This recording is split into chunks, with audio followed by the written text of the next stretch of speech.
అమ్మ కడుపులో ఉన్నప్పుడు పసిబిడ్డ ఉమ్మనీరు మింగటం సహజమే. అయితే ఉమ్మనీటిని మింగినట్లుగానే కొన్నిసార్లు మలాన్ని కూడా మింగేస్తూ ఉంటారు.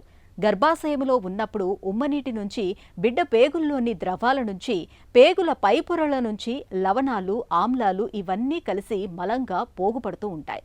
బిడ్డ ఈ మలాన్ని మింగినప్పుడు అది ఊపిరితిత్తుల్లోకి చేరుతూ ఉంటుంది.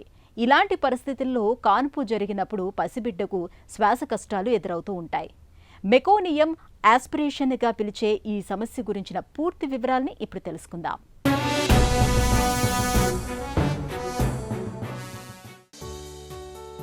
తొలి ఏడుపు బిడ్డను ప్రపంచానికి పరిచయం చేస్తుంది. గట్టిగా శ్వాస తీసుకునేలా చేసి ఊపిరితిత్తుల పనిని ప్రారంభిస్తుంది. తొలి పోషణ ముర్రుపాలు బిడ్డకు అవసరమైన పోషకాలన్నింటినీ సమకూరుస్తాయి. రోగ నిరోధక శక్తిని పెంపొందిస్తాయి. అలాగే తొలి విరేచనము ముఖం చిట్లించుకోవాల్సిన పనిలేదు. పిండం ఎదుగుదల క్రమంలో పేగుల్లోకి పేరుకుపోయిన వ్యర్థాలు పుట్టిన తర్వాత వీలైనంత త్వరగా విసర్జితం కావాల్సిందే. లేకపోతే లోపలేదో సమస్య ఉన్నట్టే.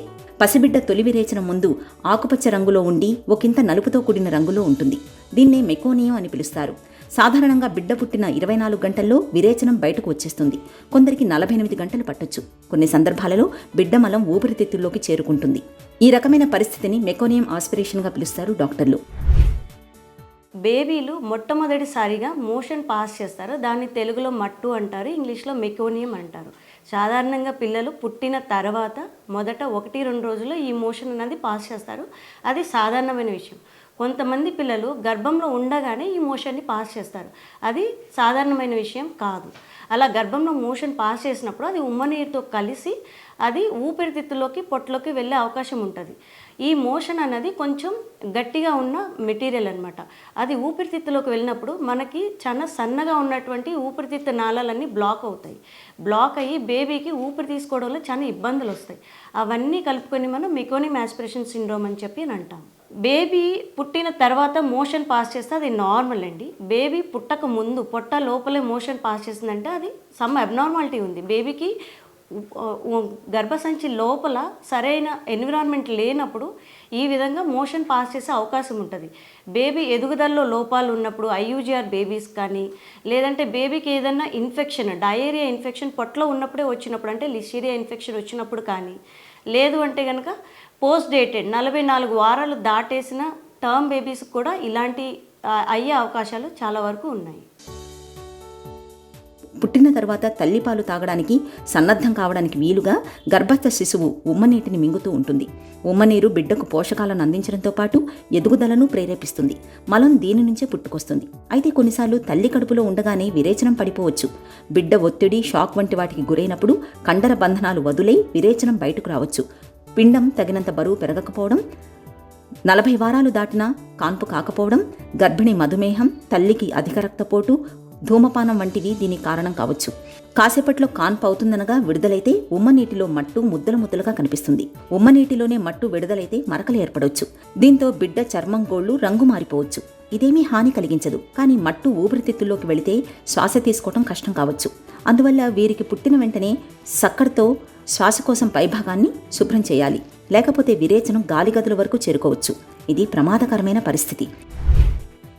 మనకి ఊపిరితిత్తులు బ్లాక్ అయిపోతే మనకి ఊపిరాడకుండా ఎంత ఇబ్బంది పడతామో, చంటి పిల్లలు కూడా పొట్టలోపల ఉన్నప్పుడు ఇది మెకోనియం వెళ్ళి బయటకు వచ్చిన తర్వాత పుట్టిన తర్వాత ఊపిరి సరిగా ఆడకపోతే అంతే ఇబ్బంది పడతారు. రెస్పిరేటరీ డిస్ట్రెస్ వస్తుంది.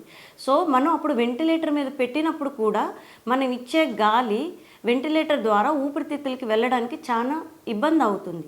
అది కాకుండా మెకోనియం అన్నది ఒక కెమికల్ లాంటి సబ్స్టెన్స్. మనకేంటంటే ఇన్ఫ్లమేటరీ మీడియేటర్స్ అన్నవి రిలీజ్ అవుతాయి.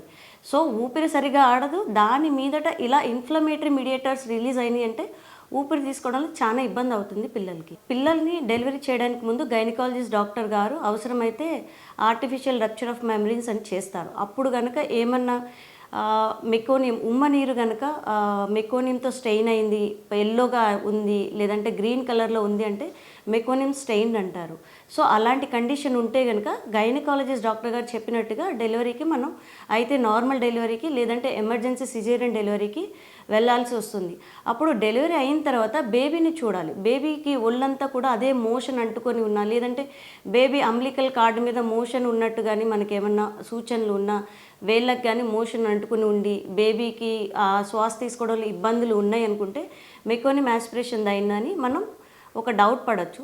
తర్వాత మనం ఒక ఎక్స్రే తీపించుకొని ఎక్స్రేలో కనుక మనకి లంగ్స్లో హెట్రోజీనస్ ఒపాసిటీస్ అంటే ఆ మెకోనియం లంగ్స్లోకి వెళ్ళి మనకి ఎయిర్వే బ్లాక్ చేస్తుందా లేదా అన్నది చూసుకోవాలి. ఇవన్నీ చూసుకొని మనం నిర్ధారణ చేసుకోవాల్సి వస్తుంది. పసిబిడ్డ మలాన్ని మింగినా చాలా వరకు పెద్దగా సమస్యలు కనిపించవు.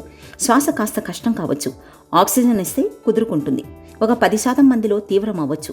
వీరికి వెంటిలేటర్ ద్వారా కృత్రిమ శ్వాస కల్పించాల్సి ఉంటుంది. ఊపిరితిత్తులు వ్యాకోచించడానికి తోడ్పడే సర్పెక్టెంటిన్ ఇంజెక్షన్లు అవసరమవుతాయి. కొన్నిసార్లు కృత్రిమ ఊపిరితిత్తుల్లా పనిచేసే ఎక్మో చికిత్స కూడా అవసరం పడుతుంది. సమస్య మరీ ముదిరితే ప్రాణాపాయమూ సంభవించవచ్చు. బిడ్డ పొట్టలోకి విరేచనం విడుదలైతే అక్కడక్కడ కాల్షియం ముద్దలు ఏర్పడతాయి. దీన్ని గర్భంలో ఉండగానే అల్ట్రాసౌండ్ పరీక్షతో గుర్తించవచ్చు. ఇలాంటప్పుడు పుట్టిన వెంటనే ఆ బిడ్డకు శస్త్రచికిత్స చేయాల్సి ఉంటుంది. ప్రస్తుతం పిల్లలు పుట్టిన తర్వాత మెకోనిమ్ ఆస్పిరేషన్ పిల్లలు కొంతమంది సాధారణంగానే ఏడుస్తారు, సాధారణంగానే ఊపిరి తీసుకుంటారు. సో అలాంటి పిల్లల్ని మనం జస్ట్ 24 గంటల నుండి 48 గంటలు అబ్జర్వేషన్లో పెట్టుకుంటాము. ఇది విగరస్ బేబీస్ అంటారు. కొంతమంది మెకోనిమ్ ఆస్పిరేషన్ అయిన బేబీస్ నాన్ విగరస్ ఉంటారు, ఊపిరి తీసుకోలేరు, హార్ట్ రేట్ డౌన్లో ఉంటుంది, మజిల్ టోన్ అన్నది కూడా కొంచెం డౌన్లో ఉంటుంది. అలాంటి పిల్లల్ని మనం ఎన్ఐసీలో అడ్మిట్ చేసుకోవాలి. అవసరమైతే వెంటిలేటర్ సపోర్టు లేదంటే CPAP support based on baby ఎట్లా ఉంది, ఒక మోస్తరుగా ఆయాసం ఉందా, మోడరేట్గా ఉందా, చాలా సివియర్గా ఉందా, అలా ఎక్స్రే ఇవన్నీ చూసుకొని దానిని బట్టి మనం వెంటిలేటర్ అవసరం పడుతుందా, సర్ఫాక్టెంట్ కూడా ఇవ్వాలా లేదా అన్నది చూసుకొని ఇవ్వాల్సి వస్తుంది. మెకోనిమ్ ఆస్పిరేషన్ అన్నది యూజువల్గా బేబీ లోపల ఫీటల్ డిస్ట్రెస్ అంటారు. బేబీ ఎన్విరాన్మెంట్ సరిగా లేదు, మదర్ ఊంలో సరిగా ఎదుగుదల లేదు అనుకున్నప్పుడు ఇలా బేబీ మోషన్ పాస్ అయ్యే అవకాశాలు ఉంటాయి. లేదంటే పొట్ట లోపలే ఇన్ఫెక్షన్ వస్తే ఇలా మోషన్ పాస్ అయ్యే అవకాశాలు ఉంటాయి. లేదా ఐయూజీఆర్ బేబీస్ కూడా ఇలా మోషన్ పొట్టలోనే పాస్ చేసే అవకాశాలు ఉంటాయి. సో నెలలు దగ్గర పడుతున్నప్పటి నుండి తల్లులు జాగ్రత్తగా గైనకాలజిస్ట్ ఫాలోఅప్లోకి రావాలి. వాళ్ళు చెప్పినట్లు స్కాన్లు అవన్నీ చూసుకోవాలి. అలా కాకుండా ఇంటి దగ్గర కూడా బేబీ మూమెంట్స్ ఎట్లా ఉన్నాయి వాళ్ళు కౌంట్ చేసుకుంటూ చూసుకోవాలి. స్కాన్లో బేబీలో ఎదుగుదల ఎట్లా ఉంది, బాగుందా లేదా అన్నది వాళ్ళు కూడా చూసుకుంటూ ఉండాలి. ఇవన్నీ చేసుకుంటే మెకోనిమ్ ఆస్పిరేషన్ అన్నది మనం ప్రివెంట్ చేయొచ్చు. సాధారణంగా బిడ్డ పుట్టిన 24 గంటల్లో విరేచనం బయటకు వచ్చేస్తుంటుంది. కొందరికి 48 గంటలు పట్టొచ్చు. బిడ్డ తల్లి శరీరాన్ని తాకేలా చూసుకోవటం, వీలైనంత త్వరగా పాలు పట్టించడం ద్వారా త్వరగా విరేచనం సాఫీగా బయటకు వచ్చేలా చూడొచ్చు. కొందరికి విసర్జన ఆలస్యం కావచ్చు. పుట్టిన తర్వాత 48 గంటలు దాటినా మట్టు రాకపోతే బిడ్డకు కామెర్లు తలెత్తొచ్చు. అందువల్ల మట్టు ఆలస్యం కావడానికి కారణం ఏంటన్నది జాగ్రత్తగా విశ్లేషించాల్సి ఉంటుంది. ఇందుకు రకరకాల అంశాలు దోహదం చేయొచ్చు. కొన్ని మామూలువైతే మరికొన్నింటికి సర్జరీ అవసరమవుతుంది.